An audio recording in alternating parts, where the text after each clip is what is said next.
It's more than a job, it's an adventure. Well, that can be said about any job, never knowing what the next second will bring. But over time, doing the same job day in and day out, night after night, can become quite routine. And you never know when one simple mistake can put you at risk and quite possibly cost you your life, especially for those city employees that find themselves working in some pretty hazardous, well-confined spaces located throughout this city. But safety and training are indeed the key. As members of the Newport News Public Works Department's Wastewater Division recently experienced some very valuable training thanks to the Newport News Fire Department's Technical Rescue Team at the Newport News Waterworks Maintenance and Operations Center on Industrial Park Drive in the Denbigh section of Newport News. Guys, this is kind of going to run kind of informally, okay? Because it's not like I'm teaching you anything about confined space. This is what y'all do for a living. What I'm really here to talk to you about is what it is that we do for you if something were to happen. This training is really important for us to do today because it brings home to our folks how important it is to stay safe when they're in these environments. Anything can go wrong, and when it goes wrong, it can go wrong very quickly. So the fire department is here to not only show us what the rescue process is like, but also what they can do ahead of time, our employees can do ahead of time to never need rescue services. If good air is going in, I've got bad air coming out, isn't there the potential for that bad air to recirculate, push right back in the same hole? The people that are taking part of this training today are very critical to our public works operations. They are within our wastewater division. They maintain our sanitary sewer lines. So if anything goes wrong with a residential service or any business or any facility in the city, then that responsibility is going to land on our wastewater folks. And these particular group of people are with our pump stations. So they're going to be responsible for maintaining a good flow of materials through those pipes, through those pump stations. So it is very important to understand that not only the importance of this training, but also the importance that this skill set is to the city. And if you guys don't do the right thing, if you don't wear your respiratory protection, you don't monitor the space, you don't ventilate the space, what am I doing? I'm doing a recovery, I'm not doing a rescue. We can talk all day long about the safety that's involved in a confined space. We can do PowerPoints, we can do lectures, but for them to actually see all the material, all the equipment, all the supplies that are necessary for a confined space rescue, I think is critical. Newport News Fire Dispatch and Newport News Technical Rescue Team need you to respond to a confined space emergency at Newport News Waterworks.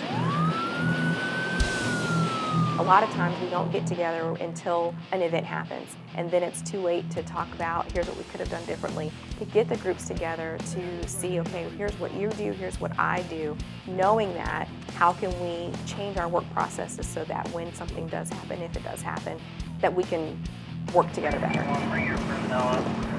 So they're going to approach the space, they're going to use full gas monitoring.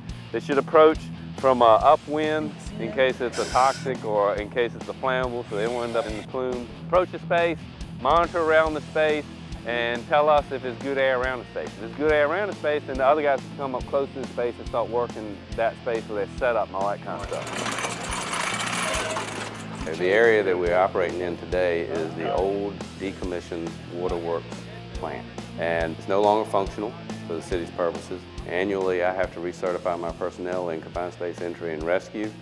We can come here at any time during the weekend and train in this building to keep our skill sets up. And it's a good representation of what it is that we're going to be performing in if we do have a city employee in a space that we would have to come get. Do you need any other equipment?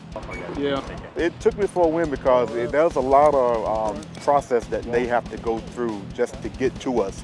With us, we have a retrieval system that's gonna, we'll be hooked up to pull us up. But to actually get down there and to get you out of the hole, there's a large process that the fire department has to go through just to make sure that they're gonna be equipped enough to get us out safely and to ensure that they are not gonna hurt themselves to get us out.